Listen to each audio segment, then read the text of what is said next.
Hello, fellow gardeners. Well, we're here this afternoon with Eddie Jernigan, and this young man has been inspired to grow okra this year. And Eddie, how many okra plants do you have here? 128. 128 okra plants. And he intends to make him some spending money off of this. In about 2 weeks, he'll be harvesting okra, and he plans on selling it to his neighbors and friends there and around Ada. So anyway, we just wanted to show you that young people can grow vegetables, and we need to inspire every one of them to grow these vegetables, whether it's okra, tomatoes, radishes. I just had a little young lady give me a radish a little while ago. This was the first one she picked, and she was so proud of it she wanted to give it to me because our YouTube channel had inspired her to grow some radishes, and Eddie's inspired to grow some okra. So hello, fellow gardeners.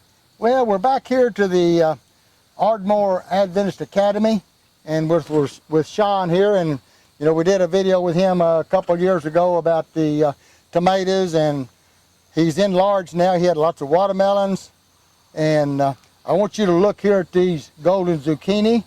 They look here, what some pretty zucchinis coming on these plants. You can see all the male blooms right here. A lot of males coming on, but there is 2, 3, 4 females coming on, and I'm going to break that one off just so you can kind of see. Look how pretty that golden zucchini is. And this is the blossom on it. The little squash came behind it. This is the female. This is one that makes the squash. And Sean, what is the name of, what's the variety of this is? It's called Goldfin.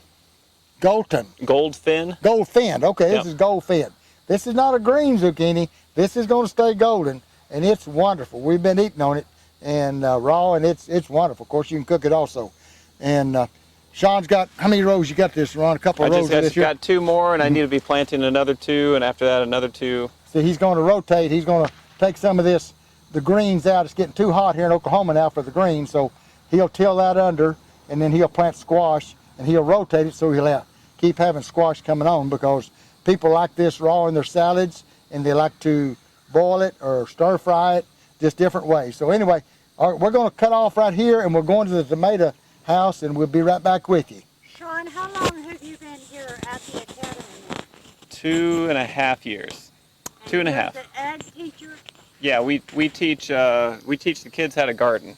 Okay. Well, it's a wonderful thing. You know, we need people, young people, to raise this food, learn how to raise this food and feed us. When one of these days, Sean and I are going to get old, believe it or not, and Judy too. And we need somebody growing our food for us when we can't get out there and garden. So I know we're trying to keep raising in the wicking tub, but Sean's still growing in the garden, and that's fine. It's a little more work to have to fight the weeds and the grass, and it gets a lot of rain lately, and some of the grass kind of got a hit of him, and places like that, it's hard work. And the good thing he has some volunteer parents that'll come out here and help him, because otherwise he'd get behind with these weeds. Okay, we're going to the tomato house now. Okay, we're over to the tomato house now, and this he's got some beautiful tomatoes here. I want you to look here, folks. I'm gonna let Sean tell you about these, but anyway, I just wanted you to see what a beautiful job he's doing here with these cherry tomatoes. Sean, what variety do you have here now? This one is called Sun Cherry Pure. This is a new variety. I've never grown it before. I wanted to find a cherry tomato a little smaller than Sakura, and it is just 5% smaller. Not real small. But it's a nice, easy one to grow. I like how the trusses, they come out. They don't seem to be super long trusses though, but we had a little bit of heat stress on them before I put the shade cloth on them, so we lost some due to blossom end rot. But now they're coming out of it. Yeah, we've had lots of rain, you know, and cold, and now then it's kind of straightened up, and it's we're about to quit getting so much rain. I'm going to reach down here and pick a ripe one. I think they just picked these tomatoes. We just picked them today, yeah. Today, but I found one that kind of missed a little bit. Mm-hmm. And you can see there what it's like. Here's another one right here. And you can see those are nice tomatoes. And, you know, I like to cut those half in two and put them in the salad. Anyway, we're going to step inside now and show you the big tomatoes. Well, Right back with you. One second. All right, go ahead. Gardeners, what you want to do when you grow tomatoes, make sure you have plenty of potassium on them. Plenty of potassium. That's what pulls the water and sizes the fruit up and makes the skin nice and brings the sweetness into them. Actually have a wonderful taste. They are wonderful. They got to have more potassium than nitrogen.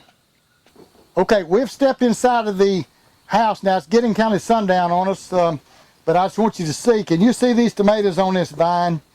Now, so many of my followers this year have had a lot of loss of their blossoms setting fruit, and we had a cloudy weather there for about 4, 5, 6 weeks, and for the first 3 or 4 hands they lost all their fruit.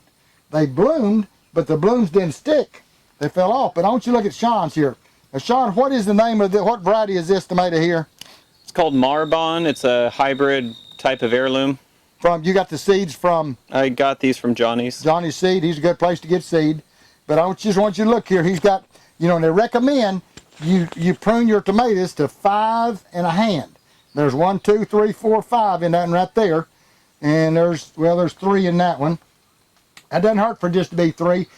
But more food into each tomato and get it bigger. So it's all right. It's okay to cut these to 3 if you wanted to. If you want to cut this one off and that off and grow 3, and it's still real good. But I just wanted you to see these before it got too dark. And remember, this is at the Ardmore Adventist Academy, where they're training children to grow their own food. And we're looking forward to that when they get older, that they'll feed us. Okay, if you like this, subscribe, punch the button, ring the bell, and we'll come back with another video. Okay.